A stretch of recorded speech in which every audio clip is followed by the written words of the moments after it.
30 times.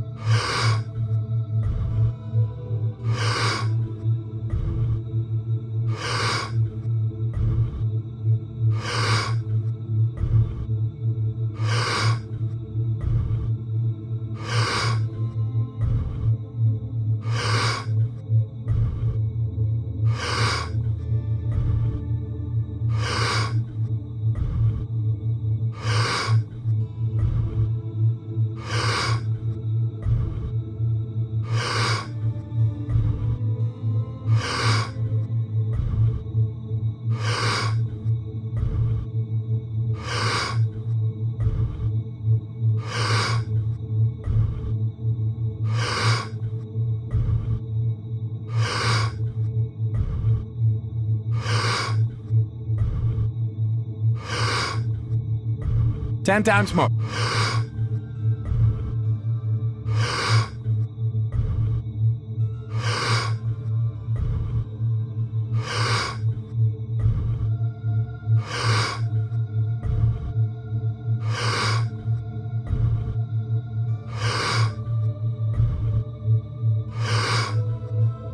Two times more. Letting go and stop. Many things happened to me which, when I was… as a child, as a young boy, waking me up in the morning was a project. It would take 2 hours for my sisters or my mother to drag me out of the bed, make me sit up, I'll fall asleep. Make me stand up, I'll sit down and fall asleep right there. My mother will put toothpaste in the brush and give it to me, I'll stick it in my mouth and fall asleep. They'll push me, they'll splash cold water in my face and push me into the bathroom to have a shower, I'll fall asleep right there. Once I started doing simple physical yoga, within a month or two, it doesn't matter where I am till today, morning 3:30 to 3:40, within those 10 minutes I always come awake. It's my choice whether to get up and do something, or if I wish to rest some more, I could rest some more. But it just comes awake because it just got aligned. There is something happening in nature between 3:30 to 3:40. It's called Brahma Muhurtam in yoga, it's a very significant part of the time. So when that happens, your body just comes awake. It happens to everybody, but they don't notice it. So like this, many changes happened simply because simple yoga. So that's why I'm constantly reminding people, it doesn't matter for what reason you do the right things. Even for wrong reasons, if you do the right things will happen to you. In your book, you talk about how everyone is out there searching for happiness and joy, and yet it's inside them the whole time. Everything is inside them if they look. All human experience comes from within, isn't it? I don't know what kind of geniuses thought these things. I know in America there must be 1 million books telling you how to, milk happiness from something else or somebody else but all human experience is generated from within. What comes from within you must be the way you want it, isn't it? Isn't that simple enough, I'm asking? Yes. What comes from around you may not be the way you want it, but what comes from within you must be the way you want it. If whatever happens within you the way you want it, will you be blissed out or miserable? Should be happy. Blissed out. Blissed out. Now it's simple, that doesn't mean it's easy. Well, it's not difficult either. If you… see, most people understand complexity as intelligence. If they make themselves difficult, they are supposed to be intelligent.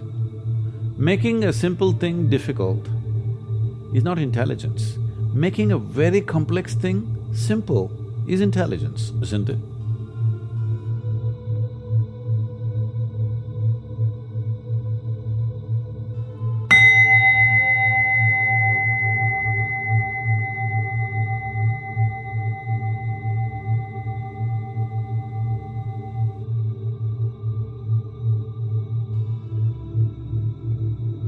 "30 times.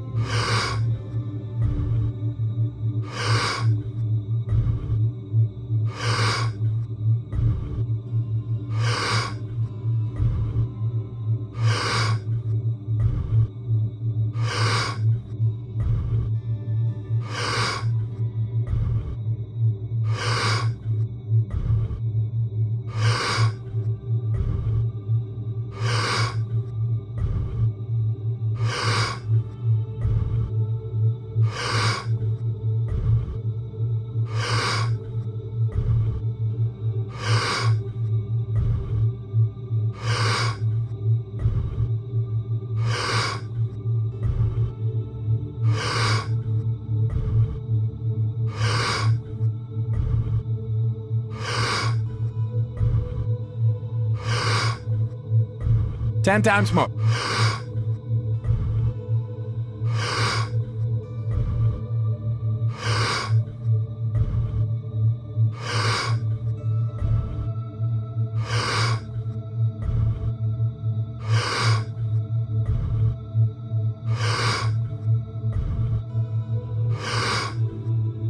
Two times more. Letting go and stop. So wrong sense of intelligence, idea of intelligence has entered people's minds. They think if they make a problem out of every solution, they're intelligent. No, no. If you find solutions for every problem, that is intelligence. That's my understanding. And how do people start on this path? Because a lot of this makes sense to people, but in the world they live in, they don't know where to start. Even yesterday I was at this How to Academy talk.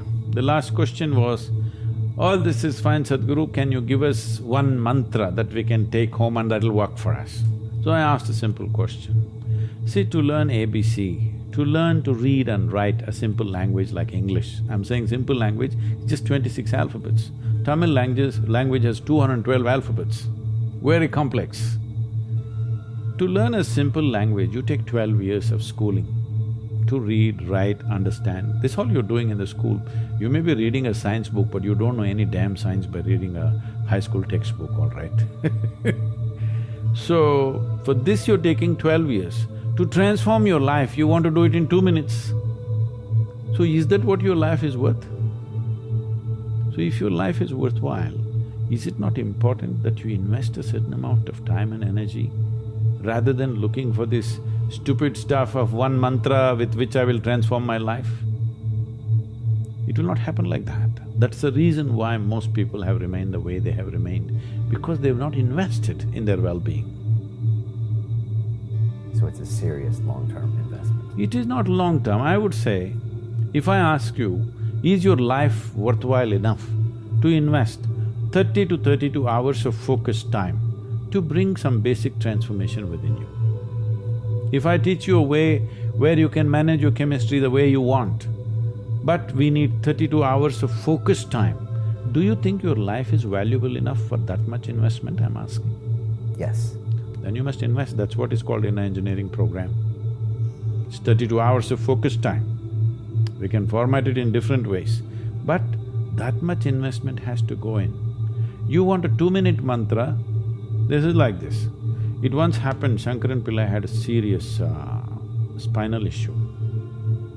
So he went to the doctor took an X-ray and told him, see, you need a surgery and it costs you 50,000 rupees. You can convert that into pounds if you wish. And you need 6 weeks of bed rest. Shankaran Pillai said, don't you know I'm a busy man, I'm a television anchor. I can't take 6 weeks break, nor do I have 50,000. I'll give you 100 rupees, what can you do? The doctor took the X-ray, toyed with it for some time and said, well, I can fix the X-ray for you.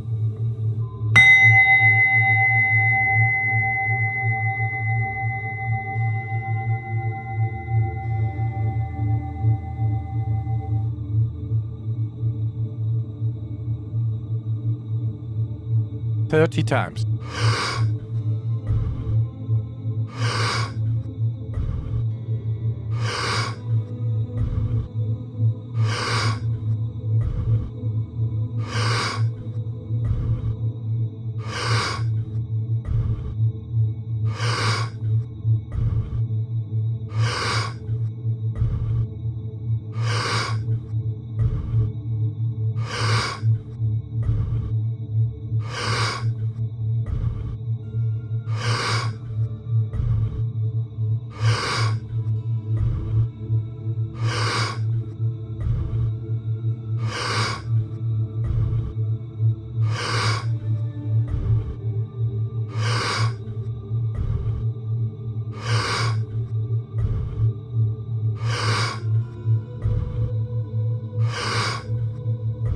"10 times more.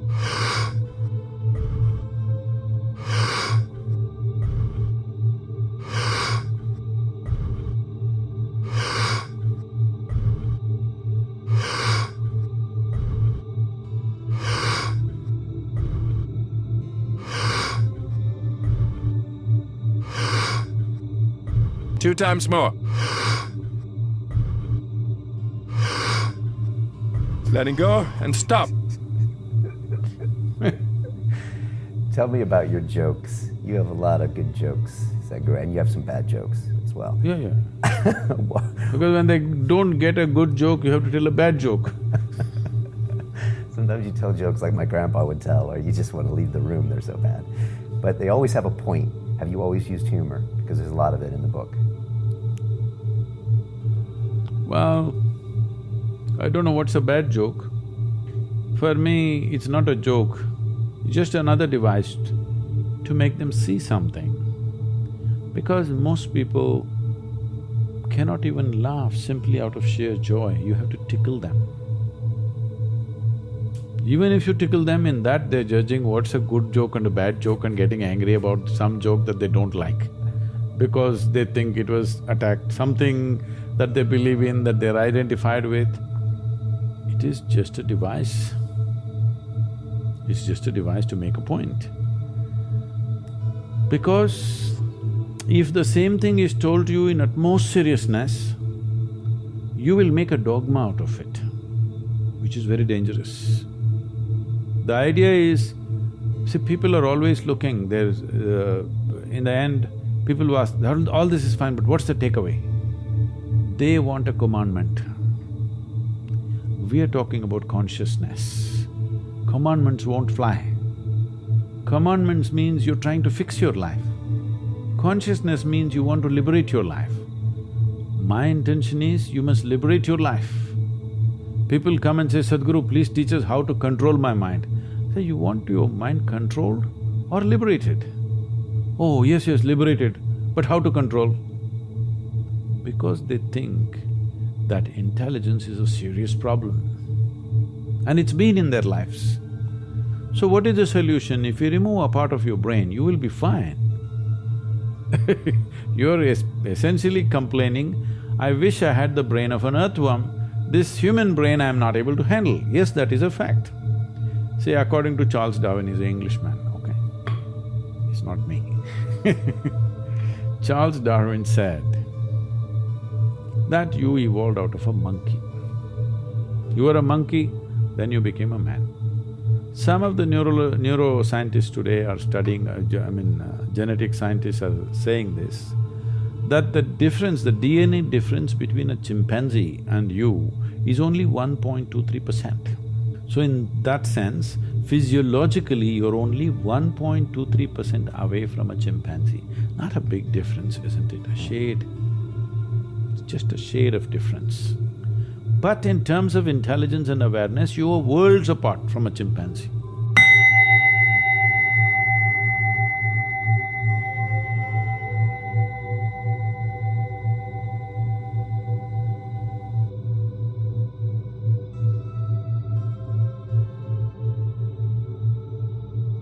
"30 times.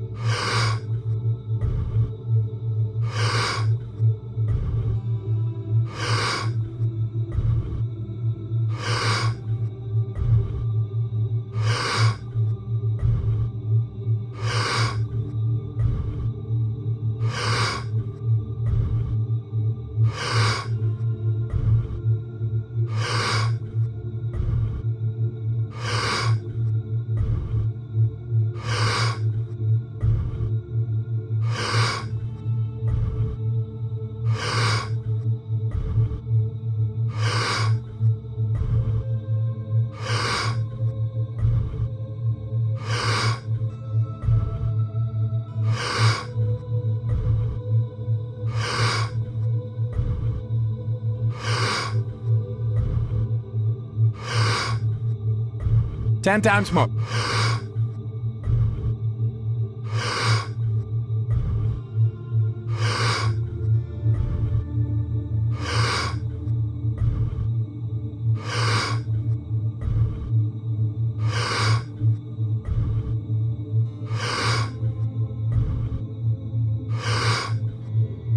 "2 times more. Letting go and stop. So your problem is just this, you have an intelligence for which you don't have a stable enough platform, and that's why yoga. to create a stable platform so that your intelligence works for you. Right now, you may call it so many things, so many exotic names have come up. Stress, tension, anxiety, depression, madness, all kinds of things. All this essentially what it means is, your intelligence has turned against you, that's all. You can give any number of reasons, but essentially, your intelligence has turned against you. If your intelligence was working for you, would you create blissfulness or misery? Bliss. This is all. Why your intelligence has turned against you? There's no stable enough base. So the entire yogic system is about this, that you create a stable base so that your intelligence works for you. If your intelligence turns against you, no power in the universe is going to save you, you are a done thing. You talk in the book about thoughts. You know, we're obsessed with thoughts in this world, and I'm thinking this and I'm thinking that. In the book you talk You about… must understand, when I say I'm thinking this, another word, another way of saying it is, I'm making up this, I'm making up that. You can make up whatever you want, as long as you enjoy it. But that can be dangerous, always trying to think of the solution, always trying to be your thoughts. See, if you become what you make up, unfortunate, isn't it?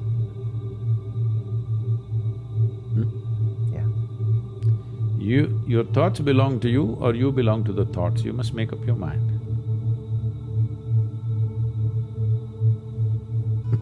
They can be dangerous, those thoughts. They're not dangerous, they're fantastic. Only thing is, fantastic things mishandled can kill you. A car can kill you, isn't it? It's a wonderful thing, an automobile. It's made our lives. If you handle it irresponsibly, it kills you. Every possibility is like this. Every possibility, if you do not harness it, it becomes a problem. So the same goes for your cerebral capability. If you do not harness it, it's a serious problem. It's taking away 80% of the human beings are simply suffering. They don't need any outside help. They're on self-help.